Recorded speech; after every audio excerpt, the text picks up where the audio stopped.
बोले थे या फिर इसको कौन सा बोले थे, पुष्यभूति वंश। ठीक है, इसका पूरा इतिहास पढ़ लिए थे। ठीक है, इसमें प्रमुख रूप से कौन सा राजा हुआ था, हर्षवर्धन। ठीक है, और हर्षवर्धन से पहले जो है बहुत सारा हुआ था शासक, इसका भाई राजवर्धन बना, लेकिन उसका जो है शशांक के द्वारा हत्या कर दिया जाता है।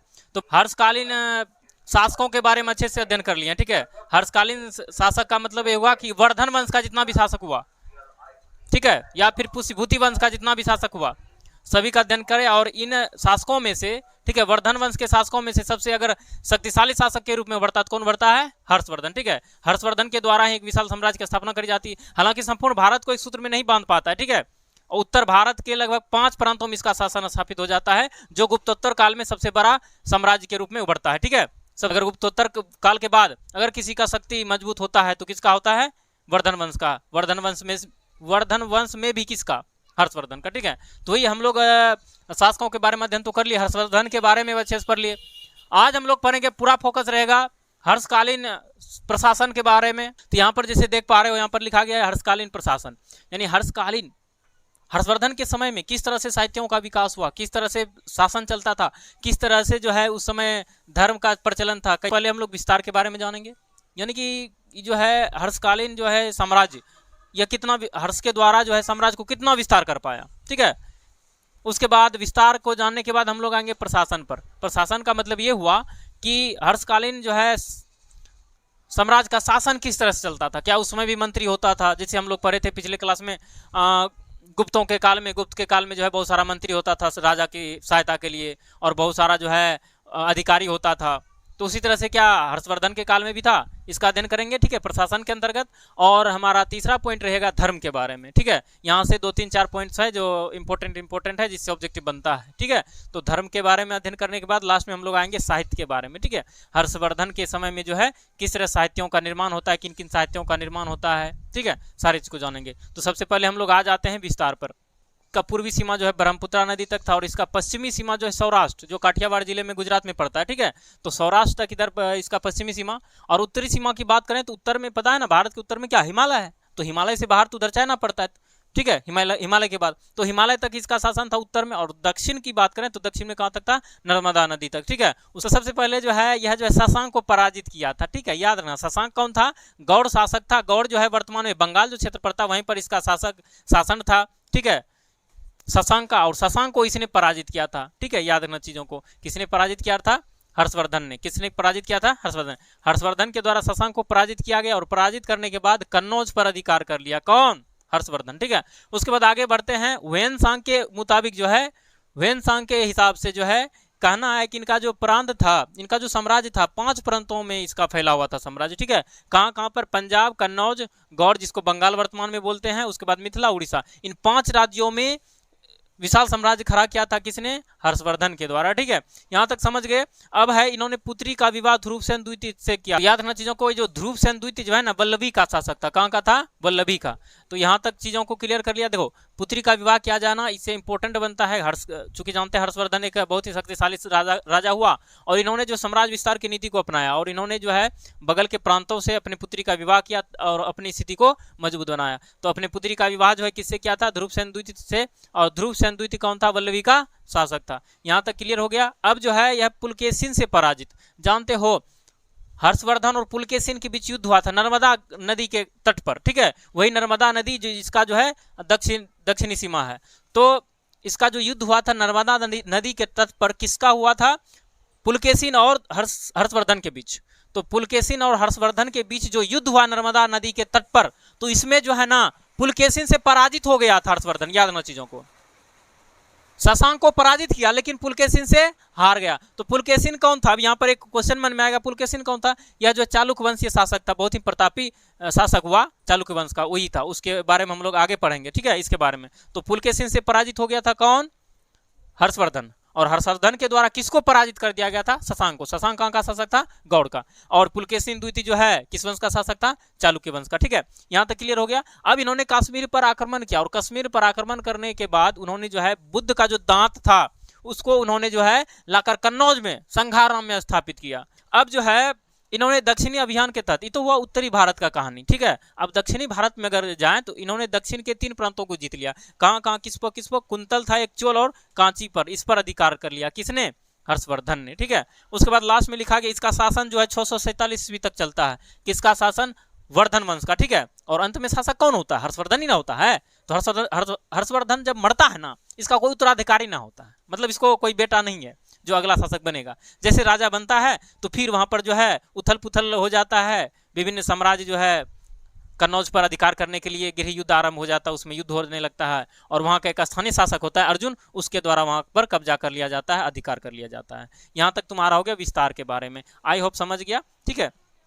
तो मुख्य रूप से विस्तार में पहले सीमा देख ले, सीमा देखने के बाद किससे किससे युद्ध किया तो उसको देखे, उसके बाद जो अपनी पुत्री का विवाह किया वो देखे, उसके बाद कश्मीर पर आक्रमण किया, कश्मीर पर आक्रमण, ये सब चीज़ों को बारे में देखे।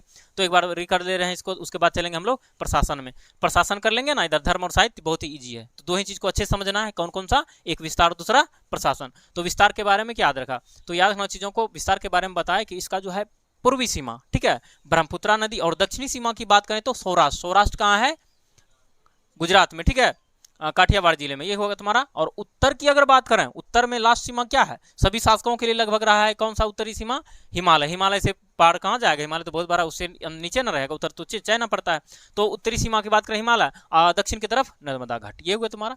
अब इसमें दो तीन चीज़ों को देख लिए कि शशांक से जब युद्ध हुआ तो इन्होंने शशांक को पराजित किया, शशांक गौड़ शासक हुआ, यहाँ तक क्लियर। अब इसके बाद नेक्स्ट इसका जो है, इसके अगर प्रांतों की बात करें, इसके साम्राज्यों की बात करें तो इसका साम्राज्य 5 प्रांतों में फैला हुआ था, ठीक है, किसके मुताबिक? ठीक है, किसके अनुसार? ह्वेनसांग के अनुसार। कौन कौन सा प्रांत था? पंजाब था, कन्नौज था, गौड़ जिसको बंगाल बोलते हैं, मिथिला और उड़ीसा, इन 5 प्रांतों में इसका साम्राज्य था। उसके बाद इन्होंने जो है कश्मीर पर आक्रमण करा, और कश्मीर से आक्रमण करने के बाद बुद्ध का जो दांत था उसको लाकर संघाराम कन्नौज में स्थापित करता है। इसके अलावा और हम जाने इन्होंने जो पुत्री का विवाह, ठीक है, ध्रुव सेन द्वितीय से किया, और ध्रुव सेन द्वितीय कौन था? वल्लभी का शासक था। यहाँ तक क्लियर हो गया। और उसके बाद इन्होंने दक्षिणी अभियान के तहत जो है 3 प्रांतों को जीता, कौन कौन सा था? ठीक है, कुंतल था, चोल और कांची, इस पर अधिकार किया। और इसका जो है हर्षवर्धन का शासनकाल, यानी वर्धन वंश का शासनकाल जो है 647 तक रहता है। 647 में जैसे हर्षवर्धन का मृत्यु होता है, उसके बाद जो है वहां पर चूंकि इसका कोई उत्तराधिकारी नहीं होता है, और वहां पर जो है युद्ध आरंभ हो जाता है, और अंततः वहां पर जो है अर्जुन नामक स्थानीय शासक के द्वारा कन्नौज पर अधिकार कर लिया जाता है। यहाँ तक आई होप समझ गया होगा। अब हम लोग चलेंगे प्रशासन की तरफ। प्रशासन क्या होता है, किस तरह से मौर्य साम्राज्य चल रहा था, किस तरह से अधिकारी, मंत्री, संतरी क्या क्या होता था, उसके बारे में जानेंगे, ठीक है। तो याद रखना, जिस प्रकार से गुप्तकालीन शासन था उसी तरह से इसमें भी था, ठीक है। इसमें भी जो है देश को, राष्ट्र को जो है, जैसे हम लोग पढ़े थे गुप्तकाल में, राष्ट्र को जो है भुक्ति में बांटा गया था, राज्य में, फिर भुक्ति को किस में बांटा गया था? विषय में, जिसको हम लोग क्या बोलते हैं? जिला, हाँ जिला। और सबसे निचला स्तर होता था ग्राम। सेम ऐसे था हर्षवर्धन का साम्राज्य, ठीक है। सबसे बड़ा कौन सा होता था? राष्ट्र। और राष्ट्र से जो छोटा होता, राष्ट्र को विभाजित किया गया था राज्य में, जिसको हम लोग क्या बोलते थे? भुक्ति। और भुक्ति से छोटा होता था विषय, ठीक है, विषय जिसको हम लोग क्या बोलते हैं? जिला। और सबसे छोटा जो है कौन सा होता था? इकाई, ग्राम। और ग्राम का जो अधिकारी होता है ग्रामकी कहलाता, तो उसके द्वारा ही शासन चला जाता था। चूंकि संपूर्ण देश का शासन चलन राजा के लिए जो है ना मुश्किल भरा काम होता है, इसलिए विभिन्न अधिकारियों का, मंत्रियों का इनके द्वारा नियुक्ति किया जाता था, और पूरे साम्राज्य को जो है विभिन्न स्तरों पर डिवाइड किया जाता था। राज से छोटा होता था जिला, जिला से छोटा ग्राम, इस तरह से शासन चलता था, ठीक है, हर्षवर्धन का। और उसके बाद अगर सेना की बात करें तो इसकी सेना को जो है चतुरंगिनी कहा है ह्वेनसांग ने। और चतुरंगिनी कहा मतलब 4 प्रकार का सेना बताया। कितने प्रकार का? 4। चतुरंगिनी, ठीक है, मतलब चतुरंगिनी का मतलब याद रखना 4 प्रकार का सेना बताया। किसने? ह्वेनसांग ने। कौन कौन सा बताया? पैदल, घुड़सवार, रथ और हाथी, ठीक है, याद रखना कौन कौन सा? पैदल, घुड़सवार, रथ और हाथी, इतने प्रकार का सेना बताया गया हर्षवर्धन के शासनकाल में। उसके बाद अगर मंत्री की बात कर रहे हैं तो हर्षवर्धन के समय मंत्री को कहा जाता था सचिव या फिर अमात्य। क्या कहा जाता था? सचिव या अमात्य। और इससे ऑब्जेक्टिव 2-3 पॉइंट्स याद रखना चीजों को। तो प्रधान सचिव जो इसका हुआ ना, भंडी था। इंपॉर्टेंट क्वेश्चन, हर्षवर्धन का प्रधान सचिव कौन था? प्रधानमंत्री, प्रधान अमात्य कौन था? भंडी। उसके बाद विदेश सचिव यानी विदेश मंत्री कौन था? तो विदेश मंत्री था अवंती। अवंती कोई स्थान का नाम नहीं बल्कि व्यक्ति का नाम है, ठीक है, याद रखना चीजों को। जिसको कि विदेश सचिव, जिसको विदेश मंत्री या विदेश अमात्य बोला जा सकता है, या फिर इसको बोला जा सकता है महासंधि विग्राहक, ठीक है। तो महासंधि विग्राहक या फिर बोलो विदेश सचिव या विदेश मंत्री कौन हुआ? अवंती। और इसका प्रधान सेनापति कौन था? सिंहनाद। बहुत इंपॉर्टेंट क्वेश्चन, हर्षवर्धन का प्रधान सेनापति कौन? सिंहनाद।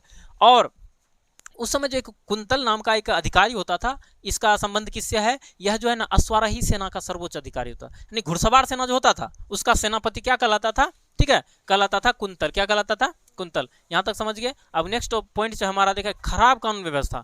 जानते हो हर्षवर्धन के शासन काल में विधि व्यवस्था उतना अच्छा नहीं था, पुलिस प्रशासन उतना अच्छा नहीं था, खराब विधि व्यवस्था। तो उस समय जानते हो डकैती को जो है दूसरा देशद्रोह माना जाता, तो डकैती के लिए डाकू का दाहिना हाथ काट देता था उस समय हर्षवर्धन के शासनकाल में। हालांकि जब बौद्ध धर्म के प्रभाव में आता है, धीरे धीरे जो है ना कठोरता घटता है इसका, ठीक है, सजा को कम किया जाता है। लेकिन याद रखना चीज़ों को, हर्षवर्धन समय तक या उससे पहले, ठीक है, कैसा था, विधि व्यवस्था खराब था। वहाँ पर जो है डकैती को दूसरा देशद्रोह माना जाता, तो डकैती के लिए डाकू का दायां हाथ ही काट दिया जाता था। ये चीज़ों को याद रखना, ठीक है, ह्यूएन संघ के द्वारा बताया गया है। उसके बाद जब बढ़ते हैं आगे, तो एक था भौगिक कर वसूलक अधिकारी। तो क्वेश्चन पूछा जाएगा कि हर्षवर्धन के काल में जो कर वसूलने वाला अधिकारी कौन होता था? भौगिक। कौन होता था? भौगिक। भौगिक का क्या काम था? कर वसूलना, कर इकट्ठा करना, ठीक है, चाहे भूमि कर हो, चाहे व्यापार कर हो, या तरह तरह का जो भी कर लगाया जाता था उसको इकट्ठा करने का काम कौन करता था? भौगिक। और एक था पुस्तपाल। पुस्तपाल कौन सा अधिकारी होता था? यह अधिकारी होता था जमीन का लेखा जोखा रखने वाला। तो जमीन का हिसाब किताब रखने वाला अधिकारी क्या कहलाता था? पुस्तपाल। और उस समय जो है प्रमुख आय, राज्य का जो प्रमुख आय होता था राजस्व होता था। राजस्व जो वसूला जाता था 1/6 भाग, यानी कि अगर तुम्हारे पास 6 कुंटल अनाज पैदावार हुआ तो 1 कुंटल राजा को देना है, ठीक है, 1/6। समझ में आया? तो उसमें राजस्व वसूला जाता था, कितना भाग होता था? 1/6। हालांकि ऐसा ही गुप्तों के शासनकाल में भी ऐसा ही व्यवस्था था राजस्व वसूलने का, ठीक है। चूंकि हम जानते हैं ना गुप्तोत्तर काल में ना सामंती व्यवस्था प्रचलन में आता है। सामंती व्यवस्था क्या होता था कि जमीन दिया जाने लगा वेतन के बदले, तो छोटा छोटा सामंत पैदा हो गया जमींदार, जो बाद में खुद शासक बन जाता है, अपने आप की स्वतंत्रता को घोषणा कर देता है। और यह भी जो है वर्धन वंश, यह भी गुप्त काल का क्या था? गुप्तों का क्या था? सामंत ही था, ठीक है, बाद में स्वतंत्रता की घोषणा कर डाली। उसी प्रकार से इसके अधीनस्थ जितना भी शासक होता था, छोटा मोटा जो राजा होता था, क्या कहलाता था? महाराज या फिर महासामंत कहलाता था। यहाँ तक आई होप समझ में आ गया। प्रशासन में मुख्य रूप से क्या क्या समझे? शासन में देखो ना, सिंपली पहले जो है राष्ट्र को डिवाइड करा गया, सेना के बारे में जाने, उसके बाद प्रमुख जो है ना अधिकारी के बारे में जान गए, कौन कौन सा प्रमुख अधिकारी था हर्षों के काल में, ठीक है। आई होप सारे चीज़ को समझ में आ गया होगा। चलो एक बार री कर दे रहे हैं। तो याद रखना चीज़ों को कि गुप्तों के समकक्ष, गुप्तों के समान ही गुप्तोत्तर काल में जब वर्धन वंश का शासन काल आता है, इसमें भी संपूर्ण साम्राज्य को चलाने के लिए साम्राज्य को विभिन्न स्तरों पर बांटा गया था। सबसे बड़ा स्तर कौन सा होता था? राष्ट्र को किस में बांटा गया था? भुक्ति में, जिसको क्या बोलते हैं? प्रांत। फिर प्रांत को किस में बांटा गया था? विषय में, जिसको क्या बोलते हैं? जिला। और सबसे प्रशासन का छोटा इकाई क्या होता था? ग्राम, जहां पर कि ग्राम की द्वारा शासन चला जाता था। अगर सेना की बात करें तो इसकी सेना को चतुरंगिनी कहा है, पैदल, घुड़सवारी, अश्वारोही और रथ, ठीक है। आई होप समझ में आ गया होगा। उसके बाद मंत्री की बात करें, मंत्री को उस समय क्या कहा जाता था? सचिव या अमात्य। और यहाँ पर तीन गो जो है ना प्रमुख अधिकारियों का नाम दिया गया जिससे ऑब्जेक्टिव बनेगा। तो पहला अधिकारी हमारा प्रधान सचिव, प्रधानमंत्री क्या कहलाता था? कौन था? भंडी। भंडी नाम का व्यक्ति जो है हर्षवर्धन के काल में क्या था? प्रधान सचिव। अगर क्वेश्चन पूछ ले कि हर्षवर्धन के शासनकाल में प्रधान सचिव कौन था, तो अवंती। तो याद रखना, अवंती कोई स्थान का नाम बल्कि किसका नाम है? व्यक्ति का नाम है, ठीक है। और प्रधान सेनापति क्या कहलाता था? सिंहनाद। यहां तक समझ में आ गया। और एक कुंतल जो होता था अश्वारोही सेना का सेनापति, क्या कहलाता था? कुंतल। और उन्हें समझिए कि खराब विधि व्यवस्था इसलिए था क्योंकि उस समय जो है ना चोरी डकैती आम बात था, और डकैती को दूसरा देशद्रोह माना जाता था, और इसके लिए डाकू का दाहिना हाथ काट दिया जाता है। जिसकी जानकारी हमें कहां से मिलती है? किसके द्वारा दिया जाता है? ह्यूएन सांग के द्वारा। उसके बाद जो है भोगी जो है कर वसूलक अधिकारी होता है, और एक पुस्तपाल होता है जमीन का हिसाब किताब लेखा जोखा रखने वाला अधिकारी, उसको हम क्या कहते थे? पुस्तपाल। और राजस्व का भाग क्या होता था? 1/6, ठीक है, पैदावार का 1/6, यानी कि 6 कुंटल में 1 कुंटल कर के रूप में देना है शासक को। और लास्ट में जानिए इसका जो अधीनस्थ अधिकारी होता था महासामंत या फिर महाराज कहलाता था। मिस्टेक सही है, महाराज या फिर महासामंत। यहाँ तक समझ गए। अब लास्ट में हम लोग समझते हैं 1-2 पॉइंट से थोड़ा थोड़ा, जो कि इंपॉर्टेंट है। कौन सा? धर्म। अगर हर्षकालीन धर्म की बात करें, इसका जो पूर्वज था शैव धर्म का पुजारी था, शैव धर्म का अनुयायी था। बाद में फिर क्या हुआ? हालांकि हर्षवर्धन भी शैव धर्म को मानते थे, बाद में जैसे ह्यूएन सांग के संपर्क में आता है फिर इनके द्वारा बौद्ध धर्म को अपना लिया जाता है, पूर्णतः बौद्ध बन जाता है। याद रखना चीजों को, ठीक है। तो और शिक्षा का, हर्षवर्धन के काल में शिक्षा का प्रमुख केंद्र कौन सा बना रहा? नालंदा विश्वविद्यालय, ठीक है। नालंदा विश्वविद्यालय पता है ना, जो कि किसके द्वारा बना गया था? कुमारगुप्त प्रथम के द्वारा, ठीक है। यही नालंदा विश्वविद्यालय जो है शिक्षा का प्रमुख केंद्र बना हुआ था किसके समय में? हर्षवर्धन के शासनकाल में। और इसी नालंदा विश्वविद्यालय में बताए थे तुम लोग को ह्वेनसांग आया था पढ़ने के लिए और बौद्ध ग्रंथों को इकट्ठा करने के लिए। क्या आया था कि नहीं था, बताए थे कि नहीं बताए थे इतना चीज। और बहुत इंपॉर्टेंट क्वेश्चन, कुंभ मेले का आरंभ करने का श्रेय हर्षवर्धन को जाता है। इंपॉर्टेंट क्वेश्चन, अभी जो कुंभ मेला लगता है 4-5 राज्यों में लगता है, और कुंभ मेला को प्रारंभ करने का श्रेय देखो कब, 647 ईस्वी के पहले का है कुंभ मेला, अभी भी लग रहा है, ठीक है। तो याद रखना कुंभ मेला को शुरुआत करने का श्रेय किसे जाता है, हर्षवर्धन को। क्वेश्चन पूछ ले कि किस शासक के द्वारा कुंभ मेले का शुरुआत किया गया था, ठीक है, किसके द्वारा, हर्षवर्धन के द्वारा, ठीक है। अब हम लोग जो है धर्म के बारे में समझ गए, इनका पूर्वज शैव धर्म का था, बाद में ह्वेनसांग के संपर्क में आकर किस धर्म को मानने लगे, बौद्ध धर्म को। और हर्षवर्धन के शासनकाल में शिक्षा का प्रमुख केंद्र कौन सा बन गया था, नालंदा विश्वविद्यालय या नालंदा महाविहार। और कुंभ मेले की बात करें तो कुंभ मेला को शुरुआत करने का श्रेय किसको जाता है, हर्षवर्धन को। अब हम लोग आते हैं साहित्य पर। जानते हो हर्षवर्धन जो है विभिन्न दरबारी कवियों को आश्रय दाता था, ठीक है, यानी कि विभिन्न कवियों को अपने दरबार में रखता था। तो उन कवियों में से सबसे महान कवि जो हुआ बाणभट्ट, ठीक है, दरबारी कवि हुआ। और बाणभट्ट के द्वारा 2 ग्रंथ लिखा गया, एक हर्षचरितम, दूसरा कादम्बरी। तो इसको कादम्बरी कथामुखम भी बोला जाता है।